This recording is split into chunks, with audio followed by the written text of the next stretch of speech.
Olá, meu querido irmão, minha querida irmã. É domingo, estamos encerrando o mês de outubro, mês missionário. Já estamos nos encaminhando para o final do ano litúrgico A. E esse 30º domingo do tempo comum nos convida para uma reflexão muito profunda sobre o Evangelho de nosso Senhor Jesus Cristo. E você já vai ver a citação aparecer daqui a pouquinho aí embaixo na sua tela, para você abrir a sua Bíblia e nos acompanhar nessa reflexão. Apesar que o texto também irá aparecendo diante de você. Se você preferir, deixe que você vai ler o texto ao longo desse nosso comentário. E o tema que eu escolhi para a celebração deste final de semana é: o Deus de Jesus não pede, mas dá. Vou repetir.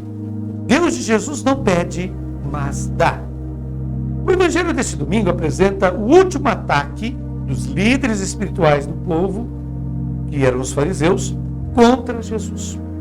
Jesus está no templo, denunciou esses líderes do povo como ladrões e assassinos. Ladrões porque se apoderaram do povo que pertencia a Deus. E assassinos porque o fizeram com violência. Com os profetas, por exemplo, matando-os, perseguindo-os e assim por diante. Então, toda uma série de ataques é desencadeada contra Jesus, com o objetivo de deslegitimá-lo diante da multidão. Mas, na realidade, em cada ataque é Jesus quem sai vitorioso. E a multidão fica cada vez mais entusiasmada com ele. É o que nós vamos ver hoje. Então, o texto é Mateus, capítulo 22, versículos de 34 a 40.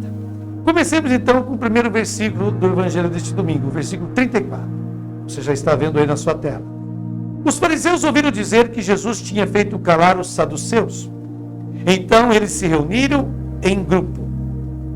Vamos ouvir então o que nos diz este Evangelho. O resultado do ataque dos saduceus, que queriam ridicularizar Jesus ao tratar da ressurreição, é que as multidões ficaram impressionadas com o seu ensino. Portanto, quanto mais tentam deslegitimar Jesus, mais entusiasmadas as pessoas ficam. E aqui diz que eles se reuniram. Aqui o evangelista cita o Salmo 2, versículo 2, onde lemos que os reis da terra se reuniram contra o Senhor e seu Messias. Os reis da terra querem manter o domínio sobre os povos e estão contra o Senhor, que em vez disso quer libertá-los. Então aqui, o Salmo 2, versículo 2, serve de inspiração a Mateus. Prossigamos, o versículo seguinte, 35, nos diz: E um deles perguntou a Jesus para experimentá-lo. Desta vez, os fariseus, vendo como tinham se dado mal quando apresentaram a Jesus a questão do imposto de César, chegam com mais força. Eles utilizam agora um perito, um doutor da lei, uma pessoa importante, daquelas cujas palavras tinham o mesmo valor que a palavra de Deus. E este o interrogou para tentá-lo. A tradução do texto que lemos acima diz experimentá-lo, mas o verbo grego que está no original é tentar. Este verbo aparece pela primeira vez no capítulo 4 de Mateus, como obra das tentações do diabo, de Satanás no deserto. E depois esse verbo será sempre usado para definir as ações dos fariseus e saduceus. Os líderes espirituais do povo, aqueles que afirmavam estar mais próximos de Deus, são na realidade instrumentos do diabo, de Satanás. É isso que no fundo Mateus quer nos dizer. Por quê? Embora o Deus de Jesus seja o amor que se coloca a serviço, o deles, dessas lideranças religiosas, é um poder que quer dominar. E quem está ao lado do poder é um instrumento do diabo. Isso mesmo. Prosseguimos agora lendo o versículo 36, sempre do capítulo 22 de Mateus. Mestre, qual é o maior mandamento da lei? Bem, a tentação proposta a Jesus é justamente esta. E veja que começa falando mestre. Pela terceira vez se dirigem a Jesus com este título.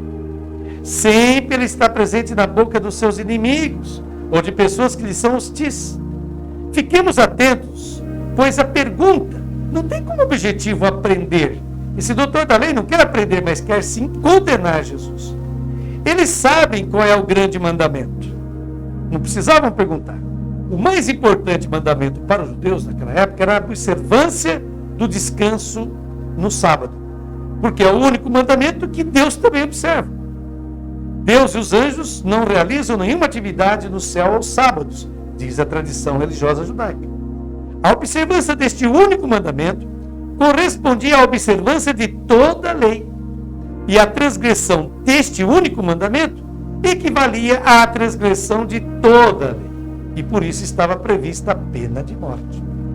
Mas por que eles fazem essa pergunta a Jesus? Porque Jesus tem uma atitude desenvolta em relação aos mandamentos. Ele ignora tranquilamente o sábado, continua realizando suas atividades em favor do ser humano, mesmo sendo sábado. E quando, por exemplo, o homem rico lhe perguntou quais mandamentos observar para obter a vida eterna, Jesus, na lista que fez, omitiu os 3 mais importantes, aqueles que eram um privilégio exclusivo do povo de Israel, os 3 primeiros mandamentos.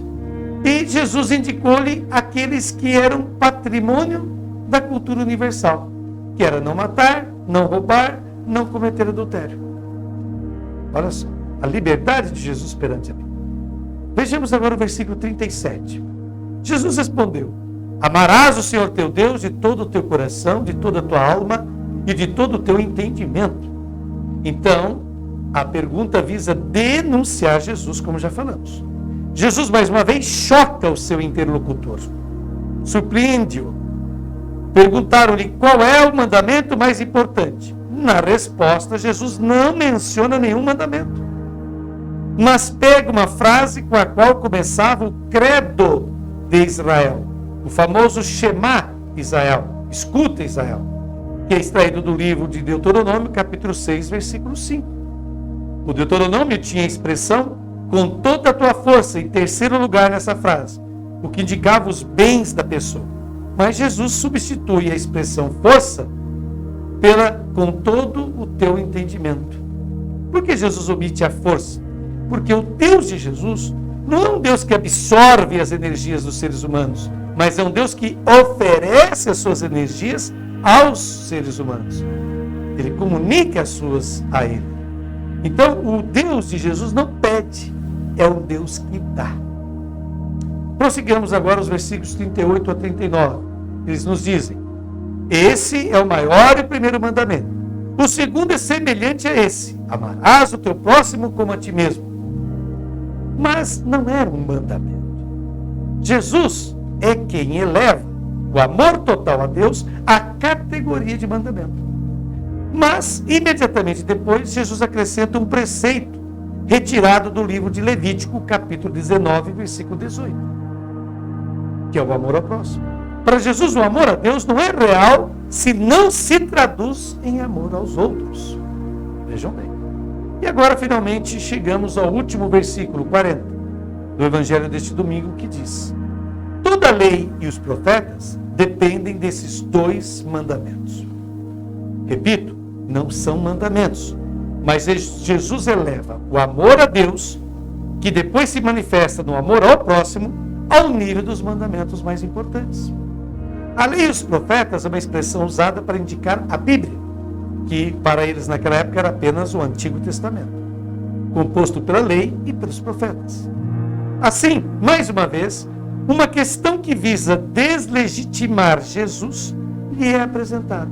Porém, Jesus sai vitorioso, proclamando uma nova realidade com Deus, não mais baseada na observância dos mandamentos, mas na acolhida e prática do seu amor. Pois bem, essa foi a reflexão que nos ofereceu Frei Alberto Matti, esse biblista italiano que é o nosso parceiro nessas meditações do Evangelho Dominical. Agora eu começo a minha participação com a minha reflexão. E eu vou citar agora uma frase, uma frase de Santo Agostinho, uma frase muito famosa, que diz o seguinte, e que resume bem o Evangelho de hoje: ama e fazes o que quiseres. Repito, ama e fazes o que quiseres, dizia Santo Agostinho, que viveu no século IV e V da era cristã.